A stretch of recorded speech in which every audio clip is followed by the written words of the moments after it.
O nosso Alexandre Comino aborda um negócio chamado anjo de guarda. Já ouviu falar, né? Todo claro, mundo, o anjo da guarda, né? Rezou para o anjo de guarda. Agora, cada tradição ele explica o anjo da guarda, né? Que é o correto é da guarda, né? Isso. E de uma forma diferente.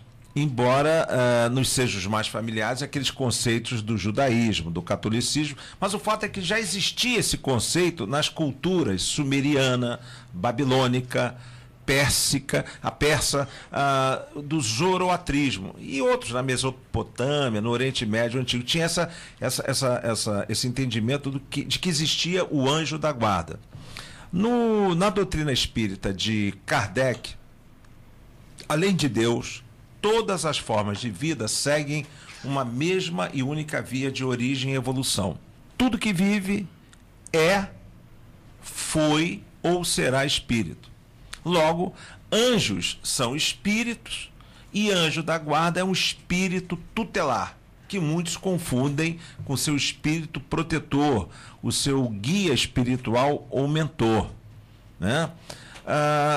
Eu não me recordo, mas eu sei que o esoterismo tinha não sei quantos nomes, não é isso? De Deus, né? Na Cabala hebraica, não tinha? Tinha isso, né? Acho que tinha não sei quantos. E quando a gente fala de anjo, a gente lembra do Gabriel, de outros anjos, mas são 72 nomes de anjos,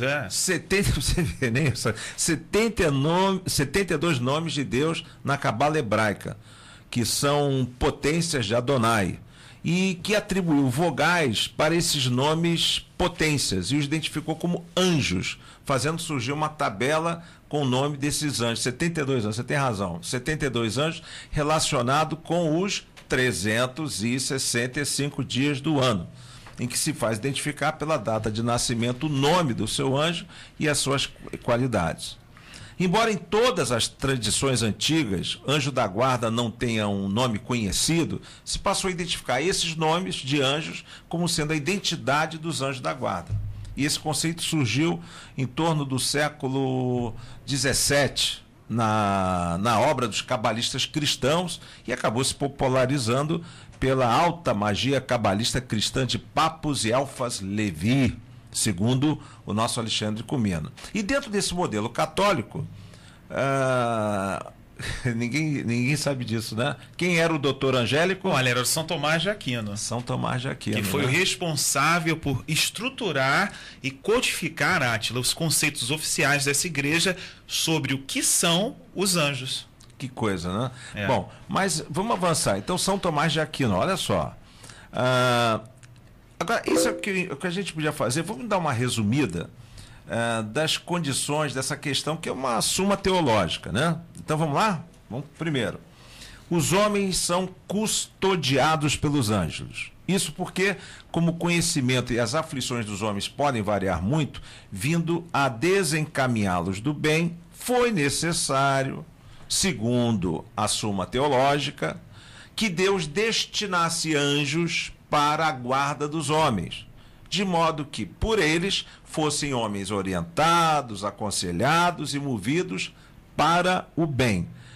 Pelo afeto ao pecado, os homens se afastariam do instinto do bem natural e do cumprimento dos preceitos da lei positiva. Agora, quando nós falamos de anjo da guarda, basta lembrar também que nós, umbandistas, por exemplo, nós temos os nossos guias como os nossos anjos da guarda. Caboclo, Preto Velho, né? Os Hereis e por aí vai. Então, em relação a isso, é o seguinte, já que nós estamos falando daqueles que se desencaminham do bem, não é isso? O anjo seria justamente para repor você no caminho do bem. Por isso, se um homem vem a se perder, né, segundo a suma teológica, isso se deve atribuir à malícia do homem e não à negligência ou incapacidade do anjo da guarda, né? A cada homem corresponde um anjo custódio distinto. Então, cada anjo tem sob a sua responsabilidade uma alma que lhe compete procurar salvar. Você está reparando que só mudam os nomes orixá tem essa representação. É verdade. É verdade, é verdade, é verdade. O pai ou a mãe que sempre está tutelando pelo filho, né?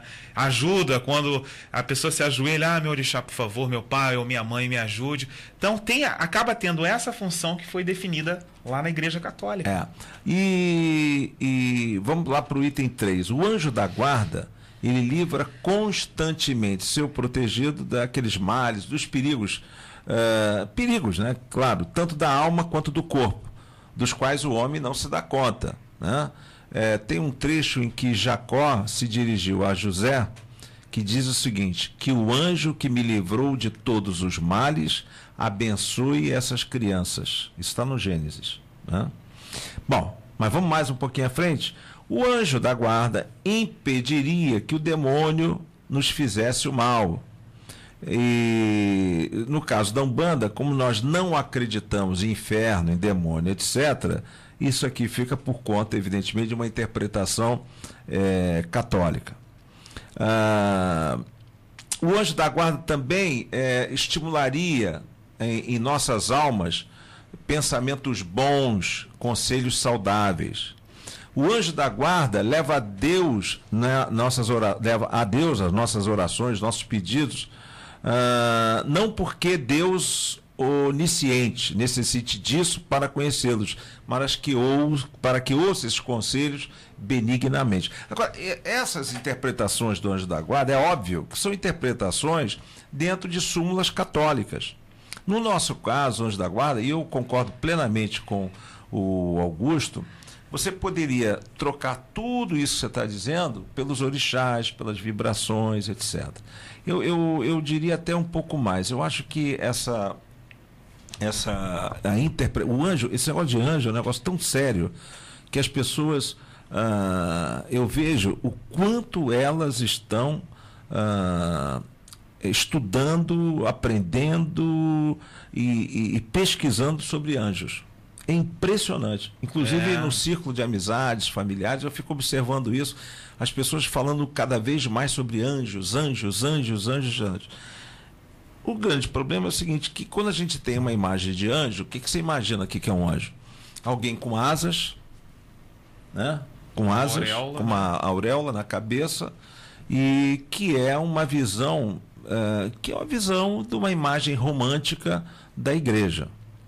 Mas se você cair no mundo real e você pensar bem, os anjos são, como o Augusto disse, são espíritos que nos protegem.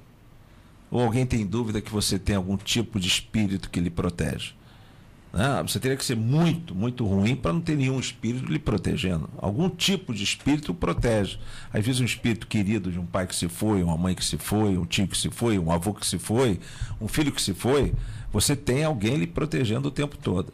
Então eu ficaria com... Interessante que quer dizer, nós temos um anjo para cada dia do ano, né?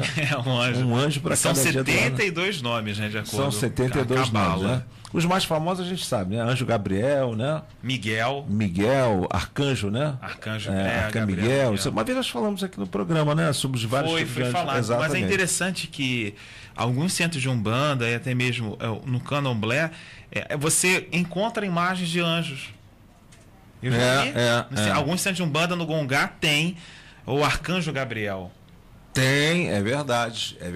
O Arcanjo Gabriel, é verdade. Gabriel. É aquele que tem uma espada, não é isso? Não? Isso, uma espada. É isso mesmo. Tem uma roupa toda de centurião, né?